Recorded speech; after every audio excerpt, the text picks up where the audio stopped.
Welcome to Janabheri news. ముందుగా headlines చూద్దాం.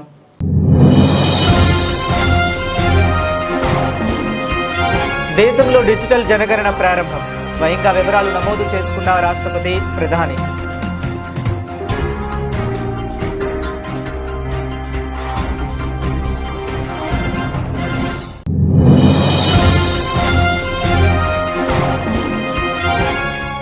రెండు 2047 నాటికి అభివృద్ధి చెందిన భారతదేశం, ఇదే మన దృక్పథం, ఇదే మన లక్ష్యమన్న ప్రధాని మోదీ.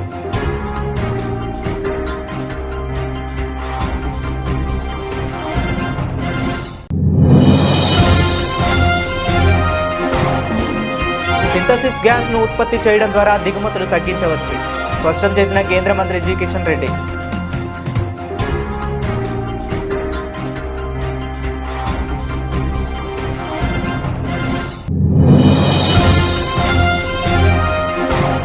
పాకిస్తాన్ను సముద్ర గర్భంలో కలిపేసేందుకు కొద్ది నిమిషాల దూరంలోనే ఉంది. ఆపరేషన్ సింధూర్ వెనుక ఉన్న ఉత్కంఠ భరిత వాస్తవాలను బయటపెట్టిన నేవీ చీఫ్.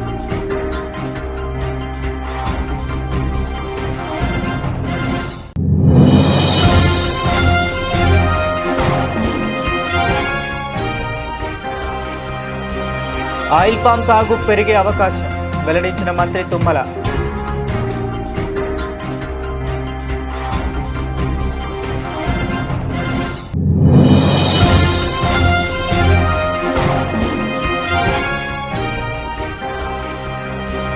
శ్రీరాముని ఆశీస్సులతో ధర్మపాలన అందిస్తాం, ఒంటిమిట్టలో సీఎం చంద్రబాబు.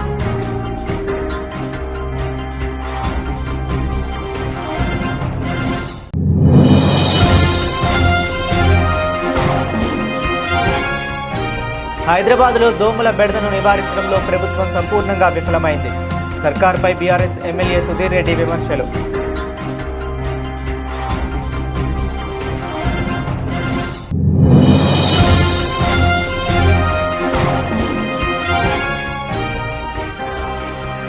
చట్టాల అమలులో జాగ్రత్తలు అవసరం.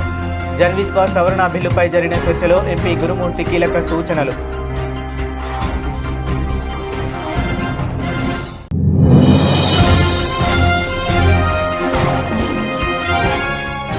మల్కాజ్గిరి పరిధిలో క్రీడా మౌలిక సదుపాయాల అభివృద్ధికి నిధులు మంజూరు చేయండి. పార్లమెంట్లో కేంద్ర ప్రభుత్వాన్ని కోరిన ఎంపీ ఈటెల రాజేందర్.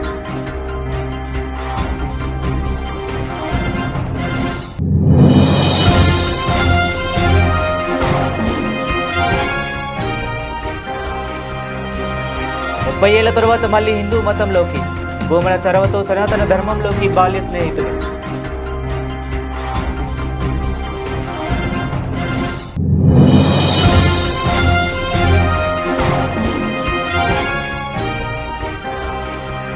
రెజ్వీ అద్భుత పోరాటం, లక్నో చేతుల్లోంచి గెలుపును లాగేసుకున్న ఢిల్లీ.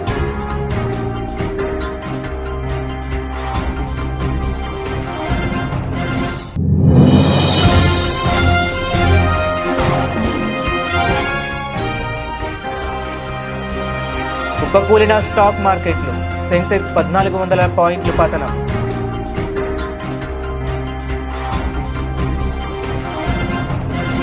ఇక డీటెయిల్స్ చూస్తే, దేశంలో మొట్టమొదటిసారిగా పూర్తిగా డిజిటల్ విధానంలో నిర్వహిస్తున్న జనగణన ప్రక్రియ దేశ రాజధాని ఢిల్లీతో పాటు 8 రాష్ట్రాలు, కేంద్రపాలిత ప్రాంతాల్లో ప్రారంభమైంది.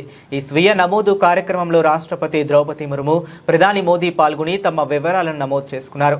రాష్ట్రపతి భవన్లో ఆన్లైన్ పోర్టల్ ద్వారా రాష్ట్రపతి తమ కుటుంబ వివరాలు నమోదు చేశారు. ప్రధాని నరేంద్ర మోదీ కూడా తన వివరాలను ఆన్లైన్లో నమోదు చేసుకుని దేశ ప్రజలందరూ ఈ ప్రక్రియలో పాల్గొనాలని పిలుపునిచ్చారు. వారితో పాటు ఉపరాష్ట్రపతి సిపి రాధాకృష్ణన్, కేంద్ర హోంమంత్రి అమిత్ షా కూడా ఆన్లైన్లో తమ వివరాలను నమోదు చేసుకున్నారు. జనగణన ప్రారంభమైన తొలి రోజే సుమారు 55,000 కుటుంబాలు స్వీయ నమోదు సదుపాయాన్ని వినియోగించుకున్నట్లు అధికారులు తెలిపారు. ఈసారి జనగణనను 2 దశల్లో నిర్వహించుకున్నారు. మొదటి దశలో ఇళ్లను, రెండో దశలో జనాభాను లెక్కిస్తారు. ఈసారి కులగణన కూడా చేపడతారు. డిజిటల్ జనగణనలో భాగంగా ప్రజలు స్వయంగా తమ వివరాలను ఆన్లైన్ పోర్టల్, మొబైల్ యాప్ ద్వారా నమోదు చేసుకోవచ్చు. 14 భాషల్లో ఈ పోర్టల్, యాప్ అందుబాటులో ఉండనుంది. మొదటి దశ జనగణన ప్రక్రియ ఏప్రిల్ 1 నుంచి సెప్టెంబర్ 30 వరకు జరగనుంది. ప్రతి రాష్ట్రం, కేంద్రపాలిత ప్రాంతంలో 30 రోజుల పాటు క్షేత్రస్థాయి సర్వే జరుగుతుంది. ప్రతి రాష్ట్రంలో సర్వేకు ముందు 15 రోజుల పాటు స్వీయ నమోదు ప్రక్రియ ఉంటుంది.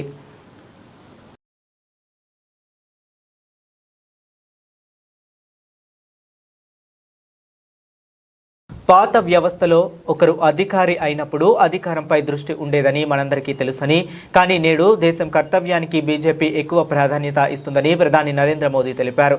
మనం మన ప్రస్తుత ప్రయత్నాలను భవిష్యత్తు అనే విస్తృత దృక్పథంతో చూడాలని సూచించారు.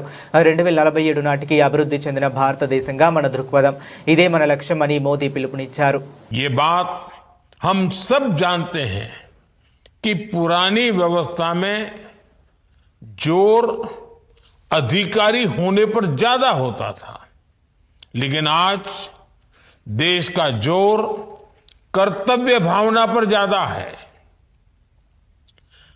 पद नहीं, कार्य का महत्व बढ़े. संविधान भी हमारे कर्तव्यों से ही हमें अधिकार प्रदान करता है. हर फैसले से पहले जब आप ये सोचेंगे कि आपकी ड्यूटी क्या कहती है, तो आपके फैसलों का इंपैक्ट अपने आप कई गुना बढ़ जाएगा. और मैं आपसे एक बार फिर दोहराऊंगा, हमें हमारे वर्तमान प्रयासों को भविष्य के बड़े कैनवास पर देखना चाहिए. 2047 विकसित भारत, यही कैनवास है हमारा, यही लक्ष्य है. हम आज जो काम कर रहे हैं, इसका असर देश की विकास यात्रा पर क्या होगा, हमारे एक निर्णय से कितने नागरिकों का जीवन बदल सकता है, हमारा एक इंडिविजुअल ट्रांसफॉर्मेशन कैसे इंस्टीट्यूशनल ट्रांसफॉर्मेशन बन सकता है, ये प्रश्न हमारे हर प्रयास का हिस्सा होना चाहिए. अपने अनुभव से ప్రస్తుతం భారతదేశం పెట్రోలియం, అమోనియా మరియు ఎరువులను గణనీయమైన పరిమాణంలో దిగుమతి చేసుకుంటుందని కేంద్ర బొగ్గు గనుల శాఖ మంత్రి జి కిషన్ రెడ్డి తెలిపారు. ఈ సందర్భంగా ఆయన మాట్లాడుతూ, ఈ దిగుమతులకు భారతదేశం వద్ద తక్షణ ప్రత్యామ్నాయం ఉందని, అదే బొగ్గు వాయువుగా మార్చే ప్రక్రియ అని చెప్పుకొచ్చారు. బొగ్గు వాయువుగా మార్చే ప్రక్రియను ఉపయోగించి సింగాస్ సింథసిస్ గ్యాస్ను ఉత్పత్తి చేయడం ద్వారా ఆ తర్వాత ఈ సింగాస్ను వివిధ తుది ఉత్పత్తులుగా మార్చడం ద్వారా దిగుమతులపై దేశం యొక్క ఆధారపడటాన్ని తగ్గించడానికి ఈ సాంకేతిక అపారమైన సామర్థ్యాన్ని అందిస్తుందన్నారు. ఈ విషయంలో ప్రధానమంత్రి అధ్యక్షతన జరిగిన మంత్రివర్గ సమావేశంలో ఇటీవల 8,500 కోట్ల విలువైన ప్రోత్సాహక పథకాన్ని ఆమోదించారని కిషన్ రెడ్డి తెలిపారు. अभी जितने भी हम पेट्रोलियम का इंपोर्ट करते हैं, अमोनियम इंपोर्ट करते हैं, फर्टिलाइजर इंपोर्ट करते हैं, इसका भारत का तुरंत एक सब्स्टिट्यूट है कोल गैसिफिकेशन. कोल गैसिफिकेशन के द्वारा जो प्रोसेस करके सिनगैस डेवलप करके सिनगैस को अलग अलग प्रोडक्ट्स के रूप में कन्वर्ट करके देश का जो इंपोर्ट डिपेंडेंसी है उस कम करने के लिए एक बड़ा एक मात्रा है कोल गैसिफिकेशन. इसमें अभी हम एक 8,500 करोड़ का इंसेंटिव स्कीम कैबिनेट अप्रूवल किया है आदरणीय प्रधानमंत्री जी की अध्यक्षता में. उसके अंदर लगभग 6,500 करोड़ के अलग अलग जो एप्लीकेशंस कॉल करके एक्सपर्ट कमेटी कायम करके कुछ हमारा पीएसयूज 4-5 पीएसयूज को भी दिया है, कुछ प्राइवेट सेक्टर लोगों को दिया है, और उसमें 8,500 करोड़ में सेकंड फेज भी है. आने वाले दिन में government of India whole of government approach के साथ मिलकर काम करते हुए जो भी गैस कोल गैसिफिकेशन का प्रोजेक्ट्स नए लोगों को बुलाना चाहिए, नए लोगों को इन्वेस्टमेंट करना चाहिए, क्योंकि कोल फील्ड में अलग अलग बड़ा बड़ा कंपनीज है, वो सभी लोग गैसिफिकेशन प्रोजेक्ट्स में भी आना चाहिए, ऐसा मेरा इच्छा है. इसके लिए मैं सबसे जल्दी उनसे मिलकर उनको सबको मैं अनुरोध करने वाला हूं, क्योंकि कोल गैसिफिकेशन में जो अंडरग्राउंड हो, सरफेस हो, लाखों करोड़ रुपए अभी इन्वेस्टमेंट आ सकते हैं, कर सकते हैं.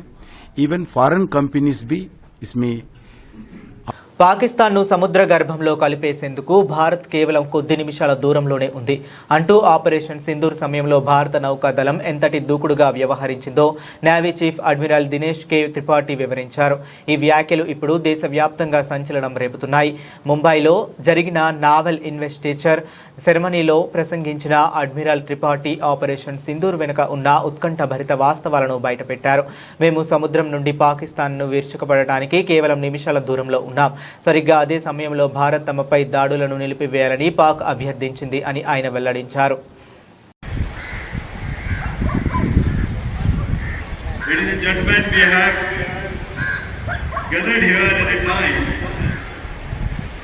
when the global order is marked by increasing fragmentation and friction. In such an environment, seas are no longer secondary theaters where continental conflicts spill over. Instead, they are becoming the first arena where strategic intent is signaled and contested, often with disproportionate consequences. Recent developments in the Straits of Hormuz brings this to sharp focus. Since the start of the conflict, well into this week, more than 23 merchant vessels have been attacked. Nearly 1,900 vessels remain stranded. And daily traffic has fallen to just 6 or 7 transits compared to the pre-conflict average of about 130.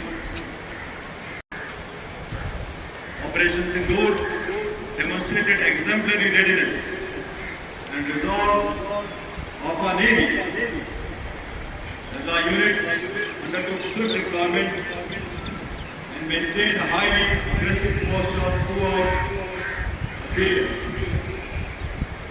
It is now not a hidden fact that we were just minutes away from striking Pakistan from sea when they requested stoppage of kinetic action. Through swift and resolute actions during Operation Sindoor, the Indian Navy reinforced the nation's confidence and trust in its capabilities. రాష్ట్రంలో oil form సాగుకు ప్రోత్సాహం కలిగించే దిశగా మరో సానుకూల పరిణామం చోటు చేసుకుందని మంత్రి తుమ్మల నాగేశ్వరరావు తెలిపారు. ఇప్పటి వరకు టన్నుకు 21,546గా ఉన్న గెలల ధర 1,459 మేర పెరిగి ప్రస్తుతం 23,005కు చేరుకుందని తెలిపారు. ధరలు పెరగటం రైతుల్లో నమ్మకాన్ని పెంచుతుందని, భవిష్యత్తులో మరింత మంది రైతులు ఆయిల్ ఫామ్ సాగు వైపు మళ్లే అవకాశాలు ఉన్నాయని పేర్కొన్నారు.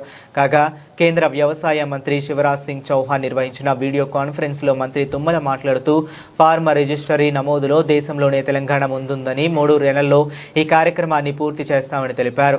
రైతులు సమగ్ర డేటా ద్వారా ప్రభుత్వ పథకాల అమలు మరింత పారదర్శకంగా జరుగుతుందని అభిప్రాయపడ్డారు. ఖరీఫ్ సీజన్ దృష్టిలో ఉంచుకుని రాష్ట్ర కోటా మేరకు యూరియా సరఫరా చేయాలని కేంద్ర మంత్రిని కోరారు.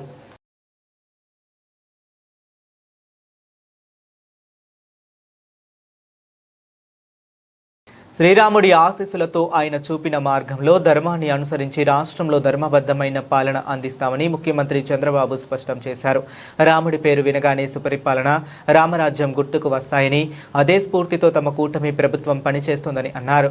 కడప జిల్లా ఒంటిమిట్టలోని శ్రీ కోదండరామస్వామి వారి వార్షిక బ్రహ్మోత్సవాల్లో భాగంగా జరిగిన శ్రీ సీతారాముల కళ్యాణ మహోత్సవంలో ఆయన తన అర్ధాంగి భువనేశ్వరితో కలిసి పాల్గొన్నారు. రాష్ట్ర ప్రభుత్వం తరపున స్వామివారికి పట్టు వస్త్రాలు, ముత్యాల తలంబ్రాలు సమర్పించారు. ఈ సందర్భంగా జై శ్రీరామ్ నినాదంతో తన ప్రసంగాన్ని ప్రారంభించిన చంద్రబాబు రాష్ట్ర ప్రజలు సుభిక్షంగా, సంపద, ఆరోగ్యంతో సంతోషంగా ఉండాలని శ్రీరాముడిని ప్రార్థించినట్లు తెలిపారు. జై శ్రీరామ్, జై శ్రీరామ్, గట్టిగా జై శ్రీరామ్. ఈ రోజు మనందరికీ ఒక పవిత్రమైన రోజు. సీతారామ కళ్యాణంలో మనందరం భాగస్వాములు కావడం మన అదృష్టం.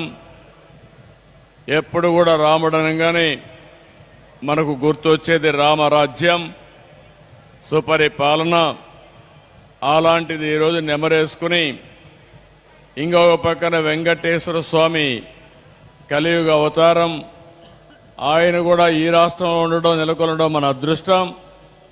ఈరోజు ఒక పక్కన ఒంటెమిట్టలో సీతారామ కళ్యాణం జరిగింది. రాష్ట్రానికి ఎప్పుడు కూడా సుభిక్షంగా ఉండాలని రాముడు ఏ విధంగా అయితే రామరాజ్యాన్ని ఏర్పాటు చేశారో మనందరికీ అన్ని విధాల న్యాయం జరగాలని, అలాంటి న్యాయానికి శ్రీరామ్ మనలందరినీ కూడా ఆశీర్వదించాలని మనస్ఫూర్తిగా ఆకాంక్షిస్తున్నాను. ఒక సుఖ సంతోషాలు, మనందరికీ సంపద ఇవ్వడం, ఆరోగ్యాన్ని ఇవ్వడం, ఆనందాన్ని ఇవ్వాలని శ్రీరాముడిని ప్రార్థిస్తూ, అదే మాదిరిగా ఈ టెంపుల్ మనం చూస్తే ఒకప్పుడు మనం అందరం కూడా సమైక్య ఆంధ్రప్రదేశ్లో భద్రాచలంలో కార్యక్రమాలు నిర్వహించేవాళ్ళం. విభజన జరిగిన తర్వాత మొట్టమొదటిసారి ఇక్కడ ప్రారంభించాం. ఆ తర్వాత తిరుమల తిరుపతి దేవస్థానం దత్తత తీసుకుని ఈ ప్రాంత అభివృద్ధి ప్రారంభమైంది. ఈరోజు రెండో విధంగా ఆలోచిస్తే ఒక పవిత్రమైన రోజున అమరావతి లోకసభలో చట్టం చేశారు. మనందరికీ రాబోయే రోజుల్లో అమరావతి మన రాజధాని, దేవతల రాజధాని అమరావతి. అక్కడ దేవేంద్రుడు పరిపాలిస్తే ఇక్కడ మన రాజధాని, ప్రజా రాజధాని. రాముడు ఏ విధంగా అయితే రామరాజ్యాన్ని ఇచ్చాడో, రాముని యొక్క ఆశీస్సులతో మీ అందరికీ న్యాయం చేయడానికి, అన్ని విధాల ధర్మాన్ని పాటించడానికి మీకు అండగా ఉంటామని మరొక్కసారి మీ అందరికి విజ్ఞప్తి చేసుకుంటూ, మరొక్కసారి అందరికి కూడా జై శ్రీరామ్, జై శ్రీరామ్, జై శ్రీరామ్. అందరికీ నమస్కారాలు.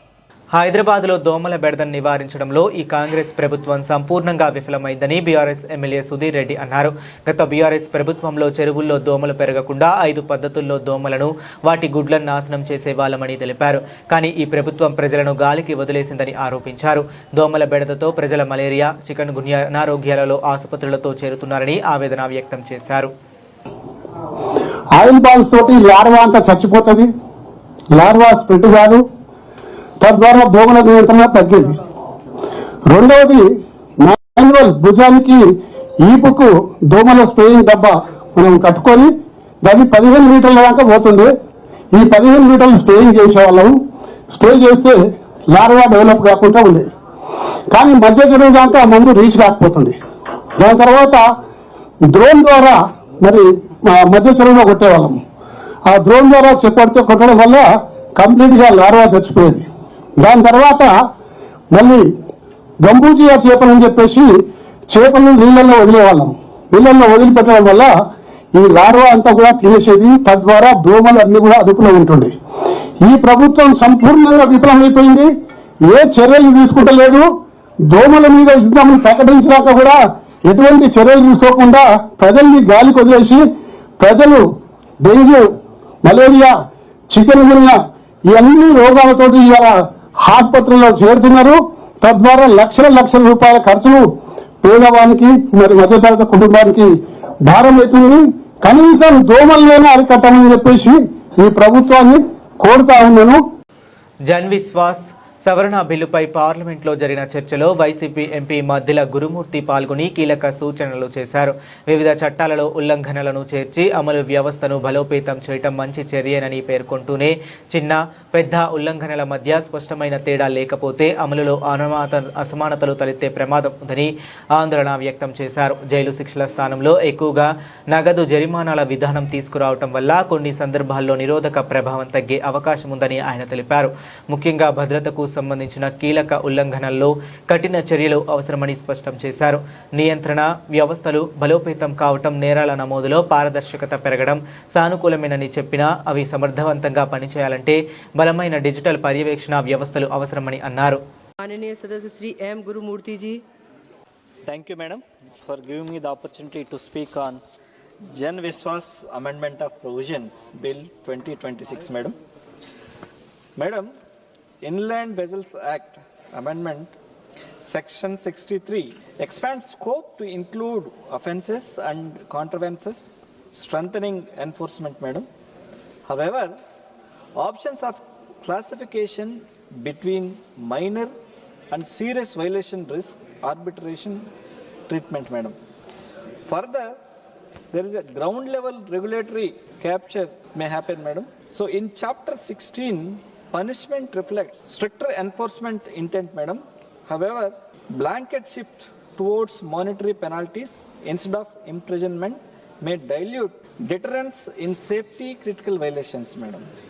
Madam, in key offense areas, section 14, 18 and 30 strengthens regulatory compliances, madam. In section 87 of 5, recording of offences improves transparency, madam. However, effectiveness depends on robust digital monitoring systems, madam. Madam, in section 87A, adjudication mechanism introduced adjudicating officers and appeals. However, concentration of investigative adjudication Malkajgiri parliament నియోజకవర్గ పరిధిలో క్రీడా మౌలిక సదుపాయాల అభివృద్ధికి Khelo India పథకం కింద నిధులు మంజూరు చేయాలని పార్లమెంట్లో బీజేపీ ఎంపీ ఈటెల రాజేందర్ కేంద్ర ప్రభుత్వాన్ని కోరారు. మేడ్చల్ రామంతపూర్లోని ప్రభుత్వ పాలిటెక్నిక్ కళాశాలలో సుమారు 1500 మంది గ్రామీణ ప్రాంత విద్యార్థులు విద్యను అభ్యసిస్తున్నారని, విద్యార్థుల సమగ్ర అభివృద్ధికి, శారీరక దృఢత్వానికి క్రీడలు ఎంతో దోహదపడతాయన్నారు. విద్యార్థుల సౌకర్యార్థం సదరు కళాశాల ఆవరణలో వాలీబాల్, బాస్కెట్బాల్ మరియు టెన్నిస్ క్రీడల కోసం అధునాతన సింథటిక్ కోర్టులను నిర్మించాలని, అందుకు అవసరమైన నిధులను వెంటనే మంజూరు చేయాలని కేంద్ర ప్రభుత్వాన్ని విజ్ఞప్తి చేశారు. రాజేందర్ జీ. అధ్యక్ష మహోదయ్, I would like to draw the kind attention and intervention of the Government of India in sanctioning sports infrastructure under the Khelo India scheme in my parliamentary constituency, Adhyaksh Mahoday. Government Polytechnic College located in Ramantapur, Government Polytechnic College located in Medchal area, Adhyaksh Mahoday. Both the Government Polytechnic Colleges have served more than 1,500 students, predominantly from rural and economically disadvantaged backward backgrounds, Adhyaksh Mahoday. Despite limited resources, the college has consistently encouraged holistic development through active participation in sports and extracurricular activities. However, the absence of basic infrastructure such as synthetic courts for basketball, volleyball and tennis has severely constrained the students' ability to train and compete effectively. The proposed facilities would not only enhance physical well-being and discipline among youth, but also align with the national vision of nurturing grassroots sports talent.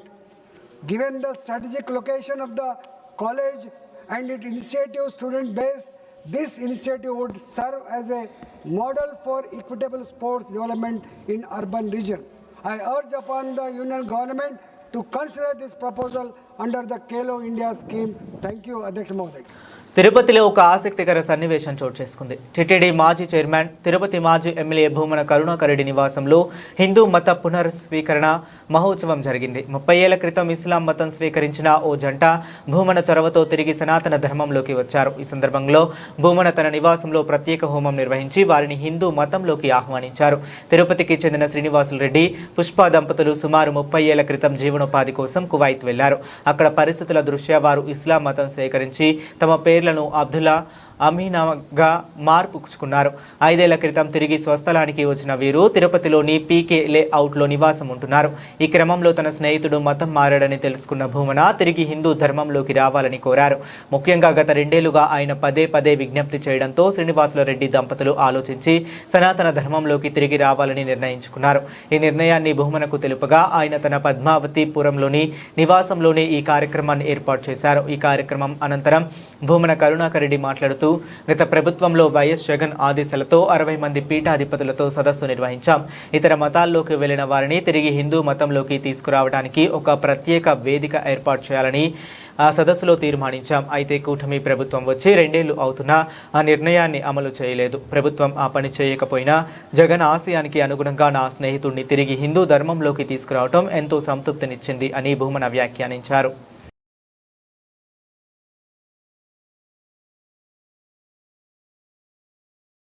Indian premier league 2026 సీజన్లో Delhi Capitals అద్భుత విజయాన్ని నమోదు చేసింది. Lucknow super జైంట్స్తో జరిగిన మ్యాచ్లో 6 వికెట్ల తేడాతో గెలుపొందింది. కేవలం 26 పరుగులకే 4 కీలక వికెట్లు కోల్పోయి ఓటమి అంచునా నిలిచిన ఢిల్లీని యువ బ్యాటర్ సమీర్ రిజ్వీ తన అసాధారణ ఇన్నింగ్స్తో గెలిపించాడు.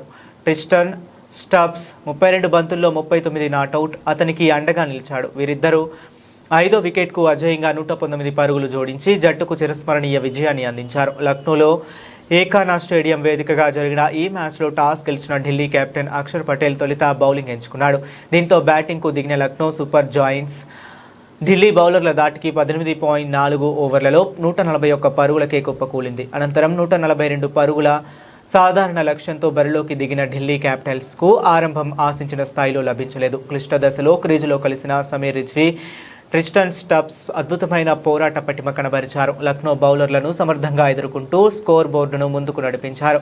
వీరిద్దరి అద్భుత భాగస్వామ్యంతో ఢిల్లీ మరో వికెట్ నష్టపోకుండా 17.1 ఓవర్లలోని లక్ష్యాన్ని ఛేదించింది.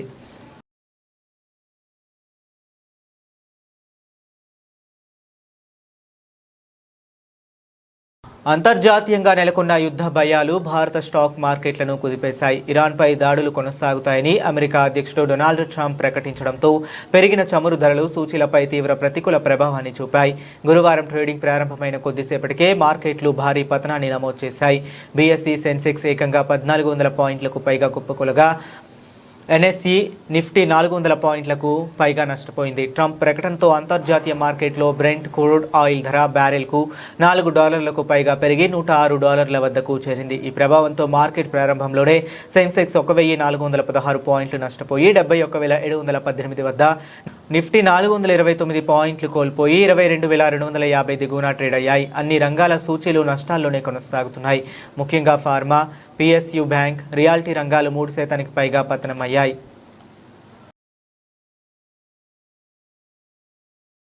బులెటిన్ ముగించే ముందు మరొకసారి హెడ్లైన్స్ చూద్దాం.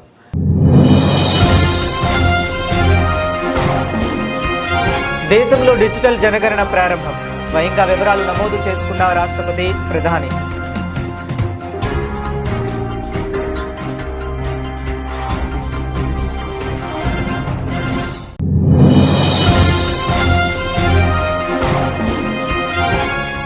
"2047 నాటికి అభివృద్ధి చెందిన భారతదేశం, ఇదే మన దృక్పథం, ఇదే మన లక్ష్యమన్న ప్రధాని మోదీ.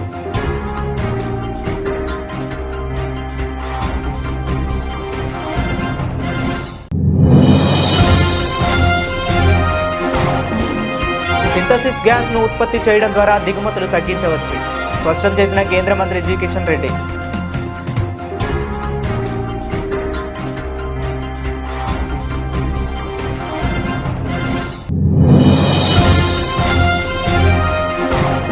పాకిస్తాన్ను సముద్ర గర్భంలో కలిపేసేందుకు కొద్ది నిమిషాల దూరంలోనే ఉంది. ఆపరేషన్ సింధూర్ వెనుక ఉన్న ఉత్కంఠ భరిత వాస్తవాలను బయటపెట్టిన నేవీ చీఫ్.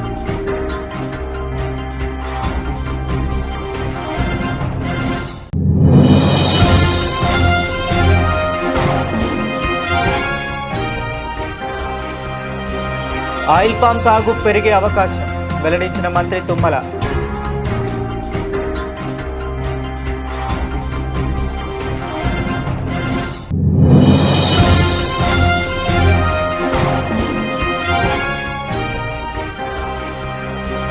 శ్రీరాముని ఆశీస్సులతో ధర్మపాలన అందిస్తాం, ఒంటిమిట్టలో CM Chandrababu.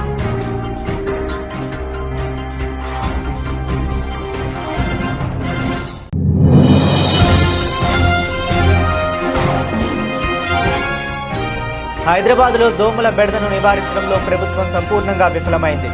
సర్కార్పై BRS MLA Sudheer Reddy విమర్శలు.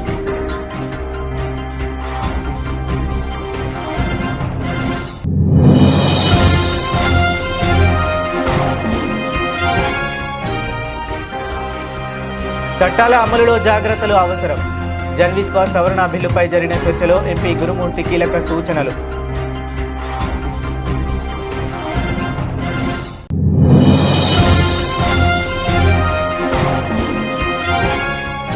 మల్కాజ్గిరి పరిధిలో క్రీడా మౌలిక సదుపాయాల అభివృద్ధికి నిధులు మంజూరు చేయండి. పార్లమెంట్లో కేంద్ర ప్రభుత్వాన్ని కోరిన ఎంపీ ఈటెల రాజేందర్.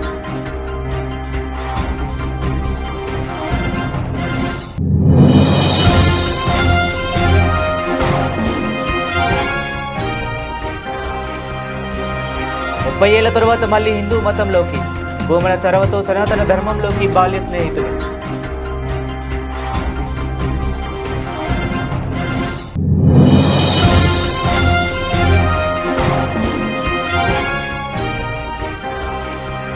రిజ్వీ అద్భుత పోరాటం.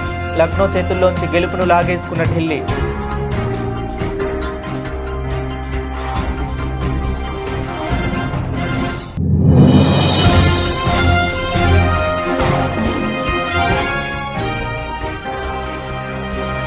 కుప్పకూలిన స్టాక్ మార్కెట్లు. సెన్సెక్స్ 1400 పాయింట్లు పతనం.